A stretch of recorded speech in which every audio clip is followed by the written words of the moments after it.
Ahora, precisamente, hablando, la reforma que se hizo en 2004 fue una reforma que logró en cierto sentido éxito porque el presidente Saca tuvo un capital político que le permitió negociarla hasta cierto punto, porque hubo reformas que se retrocedieron y se modificaron y se sacaron de la reforma original tras la presión.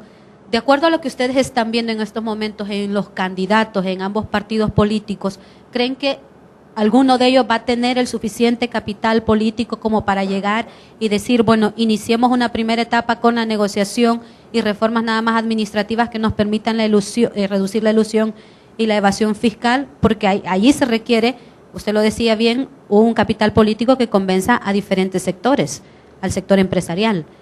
Yo creo que en ¿Lo tenemos ahora? Hay dos cosas. Uno es el capital político que le da los votos a alguien que llega al poder. Entonces dependerá de cuántos votos obtenga, ¿verdad? Pero yo creo que hay un segundo elemento, y es que el capital político puede provenir de un acuerdo de nación. Porque en la medida que alguien se quiere jugar una reforma fiscal integral, o sea, no solo estamos hablando tributaria, ¿verdad?, sino que estamos hablando de una reforma integral. Entonces, para eso, lo que necesita un gobierno que lo quiere hacer sin consensos es suficientes votos para poderlo hacer en un inicio e imponerlo, ¿verdad? Votos para llegar como presidente, votos que le generan número de diputados en la Asamblea Legislativa. Si tiene las dos cosas y quiere imponerlo, puede hacerlo si tiene suficientes votos. Pero yo creería que lo más importante en este país no es hacer eso, sino que es todo lo contrario. Es lograr consensos, ¿verdad? Es lograr participación de los que ganaron y los que perdieron en las elecciones y el resto de la sociedad, para que entonces cada quien asuma su cuota de sacrificio. Porque recordemos que esto no es fácil, o sea, al final de cuentas, cada quien tiene que asumir una cuota de sacrificio en el país. Los que van a pagar más impuestos, como a los que les va a llegar menos gasto, porque puede hacer que se tengan que cerrar instituciones públicas, por ejemplo, que no sean eficientes, y cambiar por otro tipo de instituciones que sean más eficientes, como también al resto de la población, ya sea a través de un IVA, o a través de la renta, o a través de cualquier otro impuesto que se pueda discutir ahí. Entonces, pero yo creo que lo más importante es que el capital político proviene de la sociedad. Y en la medida que todos estemos dispuestos a hacer sacrificios y estemos dispuestos a apostarle a esa visión de nación compartida entre todos, este país tiene un gran futuro. Yo le añadiría al planteamiento de Luis, aunque creo que está implícito en lo que él dice, el tema de poder ganarse por lo menos la venia de los poderes fácticos, que creo que sería más complicado en el caso de una victoria de Mauricio Funes. Yo me imagino un escenario donde gana Mauricio Funes y quiere impulsar un pacto fiscal que implica poner predial, que implica quizás subir, no creo que propongan subir el IVA, ¿verdad? Pero posiblemente predial, medidas administrativas más fuertes contra la evasión y la elusión, un poco en la línea de lo que estaba planteado en el programa inicial de reformas que impulsó el exministro López Suárez. Yo veo complicada la negociación con el sector privado. Yo creo que habría una tentación muy fuerte del sector privado a boicotear todo lo que les fuera posible una alternativa de ese estilo. Y el problema en El Salvador es que, en la línea de los supuestos que planteaba Roberto, si nosotros tuviéramos alguna commodity, cobre, estaño, níquel, petróleo, no estaríamos en todo este problema.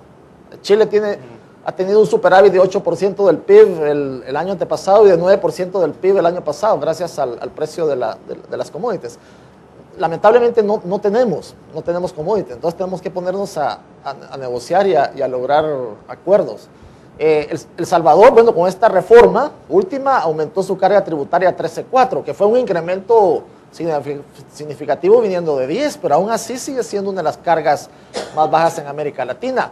Y nuevamente, el problema es un país sin commodities o sin otra fuente de ingresos.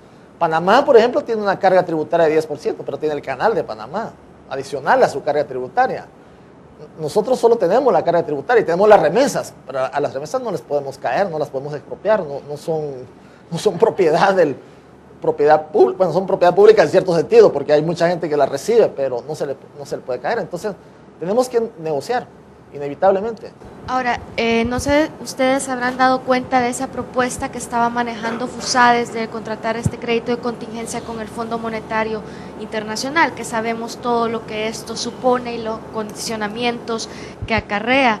¿Qué opinión tienen sobre esa salida, digamos, entre comillas? Y la otra pregunta es, ¿cómo están viendo, ya algo han dicho sobre los candidatos, pero qué margen le están viendo a los candidatos con sus partidos políticos para poder negociar la deuda, por ejemplo, que sería el primer paso para poder llegar a alcanzar un consenso para darle rumbo fiscal al país? En primer lugar, que los partidos tienen que pensar qué es lo que conviene al país, no lo que conviene a cada partido político. Entonces, desgraciadamente, todavía estamos en ese tipo de discusión, de a qué me conviene a mi partido, no hacerle caso al otro partido, echarle la culpa al otro partido. Bueno, ¿y quién está pensando en el país? Entonces, tal vez el primer punto, y FUSADES ha hecho un excelente planteamiento en que, pensando en el país, tenemos que crear estos blindajes de liquidez y que podría ser bueno contratar estos créditos con multilaterales o con instituciones con el Fondo Monetario Internacional.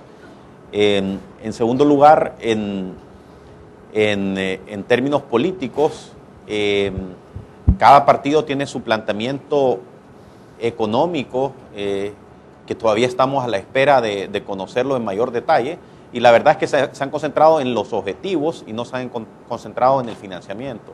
Entonces, lo que esperaríamos de los partidos es que también empiecen a aclarar de dónde van a venir estas fuentes de financiamiento, y en el escenario, en cualquier escenario se necesita un acuerdo político. El país no va a funcionar sin financiamiento.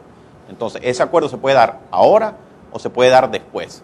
Se puede dar en este momento que tenemos el agua que nos llega a los pies, o se puede dar cuando nos esté llegando al cuello. Entonces yo diría que este es el momento donde los partidos políticos deberían de estar negociando las bases de algo que sea bueno para el país. Yo quisiera señalar algunas experiencias de otros países donde se han reunido. Por ejemplo, se creó una comisión de exministros de Hacienda, se creó una comisión de notables, y donde se propone un plan de financiamiento de mediano plazo en que ambos partidos acuerdan esas necesidades de financiamiento para 5 años. Tenemos que salirnos del esquema. Ahorita se va a presentar el presupuesto a la Asamblea Legislativa. Tenemos que salirnos del esquema de presentar presupuestos anuales. Es ridículo, ya sin un contexto de mediano plazo no tiene sentido un presupuesto en estos momentos modernos. Entonces tenemos que modernizarnos y también modernizar el nivel de la calidad de los acuerdos políticos. Yo añadiría otro elemento rápido, y es que en las promesas de campaña no se ha cuantificado lo que le va a costar al país, y creo que eso le añade otra dimensión a la situación fiscal. Y pongo nada más un ejemplo, la promesa, por ejemplo, o la oferta de una pensión mínima universal. Bueno, si se establece en estos momentos una pensión mínima universal con salario mínimo, como pensión mínima, eso representaría como unos $400 millones anuales adicionales a los que ya se están pagando pensiones. Si la pensión mínima se pusiera con salario mínimo, representaría como 800 millones anuales adicionales a los que ya tenemos. Solo la medida de una pensión universal. Y tal vez hacer un comentario. Hasta ahora, mucho de la propuesta, y tiene que ver con lo que decía Roberto, las propuestas de ambos candidatos son totalmente redistributivas. Le vamos a dar a fulano, le vamos a dar a mengano. Y no dicen, y ninguna está enfocada en cómo hacemos crecer el pastel. Entonces, redistribuir lo poco que ya tenemos, vamos a seguir siendo un país pobre para siempre. Entonces, ¿dónde está el enfoque en el crecimiento que nos va a ayudar a que todos tengamos un poco más?